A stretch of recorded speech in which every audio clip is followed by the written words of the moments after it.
नमस्कार, मैं डॉक्टर अमोल पड़ेगांवकर हूं और मैं कंसल्टेंट हूं सर्जिकल ऑन्कोलॉजी विभाग में अपोलो हॉस्पिटल बिलासपुर में। आज हम जानने की कोशिश करेंगे कि ये कैंसर बीमारी क्या है, इससे कैसे बचाव किया जा सकता है और कौन से प्रकार के कैंसर है जो हमारे शरीर में होते हैं। सबसे पहले हमें ये जानना है कि ये बीमारी क्या है। तो कैंसर एक बीमारी है जिसे WHO के मुताबिक जिस तरह से हर परिवार में अभी हम देखते हैं कि डायबिटीज हो रहा है, उसी तरीके से आप देखेंगे आपके परिवार में, मोहल्ले में कैंसर भी उसी तरीके से फैल रहा है। अब सवाल यह है कि कैंसर है क्या। तो अगर हम इसे सरल भाषा में समझना चाहे तो हमें ये समझना चाहिए कि हमारा जो शरीर है ये बहुत सारे सेल से बना हुआ है और ये सेल, हर सेल मल्टीप्लाई करता है। तो ऐसा पुराने ज़माने में बोला जाता था, हर साल हमारा शरीर पूरा बदल जाता है। मतलब हमारे शरीर के जितने सेल हैं, हमारे जितने ऑर्गन्स हैं, जितने अंग हैं, उनके सेल्स जितने हैं वो मल्टीप्लाई करते हैं। पुराना सेल मर जाता है और उसके सामने नया सेल आ जाता है। मतलब पीढ़ी दर पीढ़ी एक नई पीढ़ी आ जाती है और पुरानी पीढ़ी जो है वो खत्म हो जाती है और उसे बॉडी अपने हिसाब से हैंडल कर लेती है। कैंसर में ये होता है कि जब सेल डिवाइड करता है, मतलब जो मदर सेल से जब डॉटर सेल बना, तो मदर सेल मरती नहीं है, वो वैसी की वैसी रहती है और डॉटर सेल भी साथ में जिंदा रहता है। पीढ़ी दर पीढ़ी जो ये सिस्टम था बॉडी का कि जब एक नई पीढ़ी आती है तो पुरानी पीढ़ी खत्म हो जाती है, तो ये होता नहीं है। इस हिसाब से 1, 2, 3, 4, 5, 6 ऐसे हर पीढ़ी चलते जाती है और हर सेल उसमें जिंदा रहता है। दूसरा एक सिस्टम जो बॉडी में रहता है कि वो ये डिसाइड करके रखता है कि कौन से ऑर्गन का सेल एक साल में या एक समय में कितने बार डिवाइड करेगा। तो ये रेगुलेशन भी है, ये भी चले जाता है। इसका मतलब अगर किसी सेल का ये नेचर है कि वो साल में 10 बार ही डिवाइड होने वाला है, तो कैंसर होने के बाद वो नेचर हो जाता है कि वो साल में 1000 बार या 1 लाख बार डिवाइड होगा और वो जितने बार डिवाइड होगा तो उनमें से कोई भी सेल मरेंगे नहीं।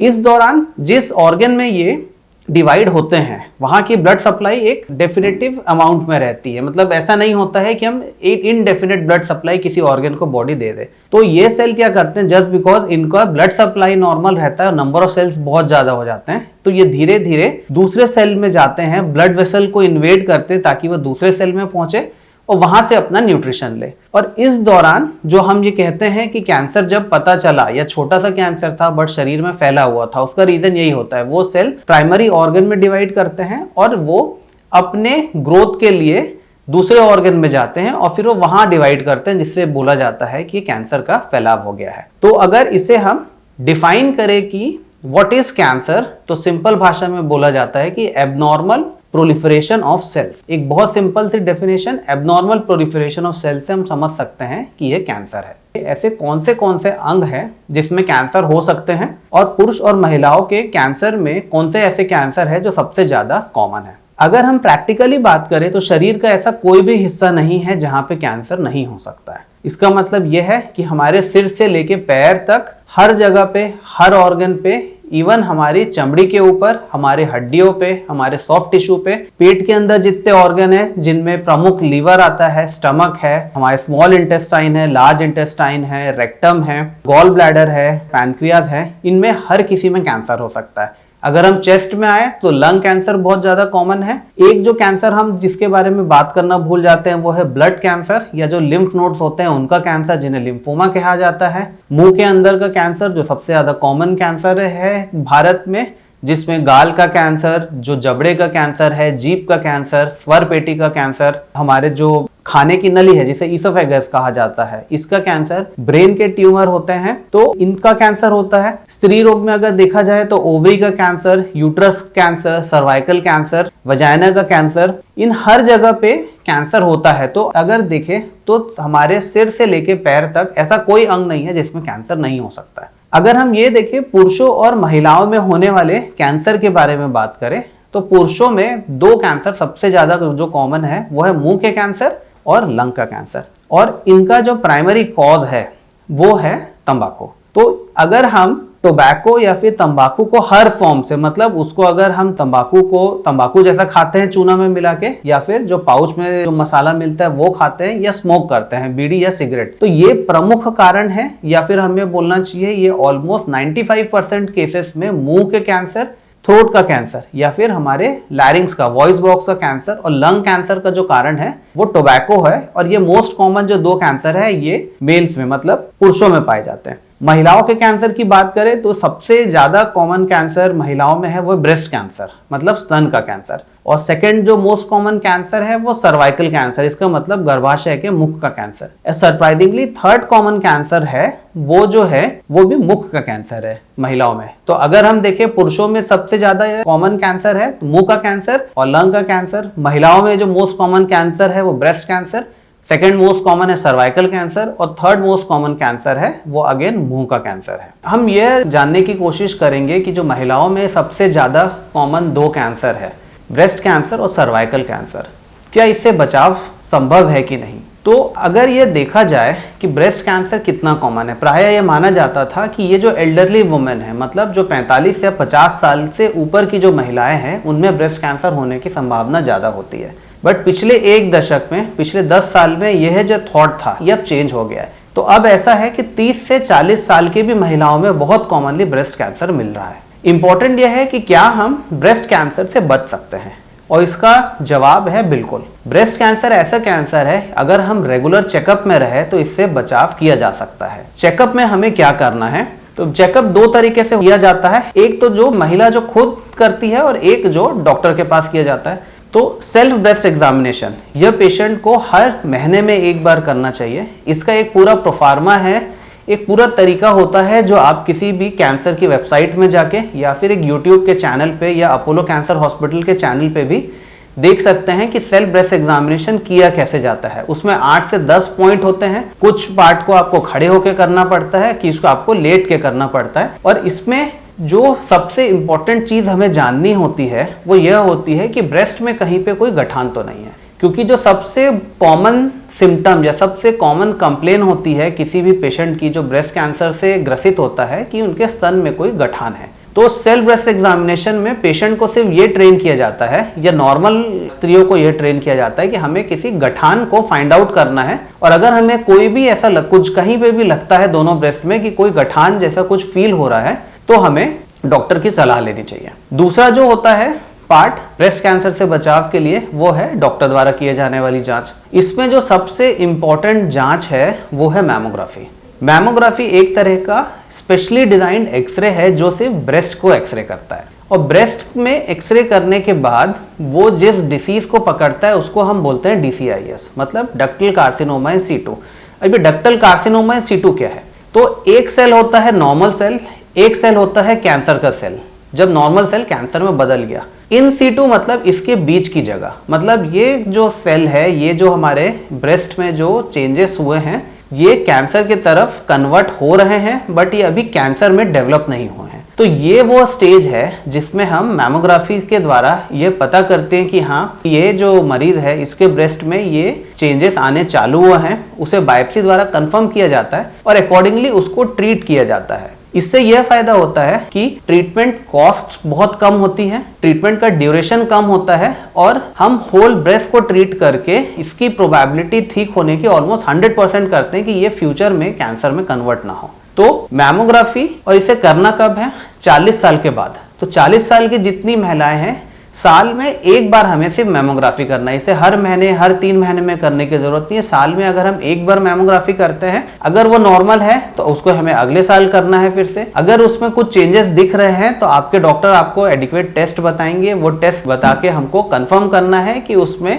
इन सीटू डिसीज है क्या, और है तो उसे ट्रीट करा के हम ब्रेस्ट कैंसर से बच सकते हैं। हम बात करेंगे सर्वाइकल कैंसर के बारे में, मतलब गर्भाशय के मुख के कैंसर के बारे में। तो महिलाओं का जो सबसे कॉमन कैंसर है वो ब्रेस्ट कैंसर है। सेकंड कैंसर जो है वो सर्वाइकल कैंसर है, जो मोस्ट कॉमन कैंसर में। दोनों कैंसर की ये अच्छी बात है कि दोनों कैंसर से अगर हम बीमारी के बगैर ही अगर हम अपनी रेगुलर जांच कराएं तो ये बीमारी होने के पहले ही हम पता कर सकते हैं कि इस स्त्री में ब्रेस्ट या सर्वाइकल कैंसर होने के चांस है, और कैंसर होने के पहले ही हम ट्रीट कर सकते हैं। हमने तीसरे भाग में यह जाना कि हम ब्रेस्ट कैंसर को कैसे प्रिवेंट कर सकते हैं। इस भाग में हम देखेंगे कि हम सर्वाइकल कैंसर को कैसे प्रिवेंट कर सकते हैं। सबसे अच्छी बात यह है कि सर्वाइकल कैंसर जो है ऑलमोस्ट 98 to 99% जो केसेस सर्वाइकल के कैंसर के हैं वो HPV वायरस से होता है। जिस तरह से कोरोना वायरस था वैसे ह्यूमन पैपिलोमा वायरस भी एक वायरस होता है जिसके इन्फेक्शन से सालों बाद जो सर्विक्स है वो कैंसर में कन्वर्ट हो जाता है। सबसे अच्छी बात यह है HPV वायरस का वैक्सीन अभी मार्केट में अवेलेबल है। तो बचाव का जो सबसे पहला सोर्स स्टार्ट होता है कि हमें वैक्सीन लेना है, और जो आइडियल एज है वैक्सीन लेने की वो है 9 से 16 साल की। तो हमारे घर में जितने बच्चे हैं जो 9 से 16 साल के बीच है, इर्रेस्पेक्टिव ऑफ द फैक्ट कि वो मेल है कि फीमेल है, उन्हें 2 वैक्सीन के डोज हमें लगवाना है, एक फर्स्ट डोज और 6 महीने बाद सेकेंड डोज। और ये वैक्सीन लगवा लेने से ऑलमोस्ट 95 to 97% चांस होता है कि फीमेल को सर्वाइकल कैंसर नहीं होगा। सेकंड, ऐसी महिलाएं हैं जिनकी शादी हो गई है या आज उनकी एज 16 साल से ज्यादा है, वो भी वैक्सीन ले सकती हैं। सिर्फ डिफरेंस ये हो जाता है कि उन्हें 3 डोज वैक्सीन का लेना पड़ता है और इसकी एफिकेसी थोड़ी सी कम हो जाती है अगर आप ऑलरेडी HPV से इन्फेक्टेड हो तो। सबसे इंपॉर्टेंट चीज है कि जैसे ब्रेस्ट कैंसर में हम मैमोग्राफी कर करके पता करते थे कि क्या ये ब्रेस्ट में ऐसे कोई चेंजेस हैं जो बाद में कैंसर में कन्वर्ट हो सकते हैं, इसी प्रकार सर्विक्स के कैंसर को भी जानने के लिए एक टेस्ट होता है जिसे हम बोलते हैं पैप स्मीयर। और पैप स्मीयर में हमें यह पता चलता है कि क्या ये सर्विक्स में ऐसे चेंजेस होने स्टार्ट हुए हैं जो कि फ्यूचर में जाके कैंसर में कन्वर्ट हो। तो जो पैप स्मीयर का रिजल्ट है वो 3 स्टेज में मिलता है हमें। आइदर या तो पैप स्मीयर नॉर्मल है, मतलब ये सर्विक्स एकदम नॉर्मल है, इसमें कोई भी चेंजेस नहीं हुए हैं अभी, और उसके बाद CIN1, CIN2, CIN3 इस तरह की रिपोर्टिंग होती है। अगर CIN1 है तो ये आराम से क्योर किया जा सकता है, CIN2 को भी क्योर किया जा सकता है। अगर आपके उस आता है कि आपको CIN3 है तो ये प्रोबेबिलिटी बहुत ज़्यादा होती है कि आपको सर्वाइकल कैंसर होने का चांस है और इसे बहुत ही ज़्यादा एग्रेसिव ट्रीटमेंट की ज़रूरत होती है। पैप स्मीयर की दूसरी सबसे अच्छी बात यह है कि जैसे हमें मैमोग्राफी हर साल करना पड़ता है, अगर आपका एक पैप स्मीयर नेगेटिव है तो नेक्स्ट पैप स्मीयर आपको 3 साल बाद करने की ज़रूरत होती है। तो यह भी ज़रूरी नहीं है कि हर साल हम पैप स्मीयर करें और ये पता करते रहे कि हमारे सर्विक्स में चेंजेस हैं कि नहीं है। अगर हमारा CIN1 या कोई भी चेंजेस आते हैं सर्विक्स में तो उसको अकॉर्डिंगली ट्रीट किया जा सकता है और उसको हम पहले ही पता कर सकते हैं, सर्विक्स को पहले ही नॉर्मल की तरफ कन्वर्ट कर सकते हैं जिससे ये कभी भी सर्वाइकल कैंसर में कन्वर्ट ना हो। ऐसे कौन से लक्षण हो सकते हैं जिससे हमें यह समझ में आए कि मैं या मेरे परिवार का कोई व्यक्ति कैंसर से ग्रसित है?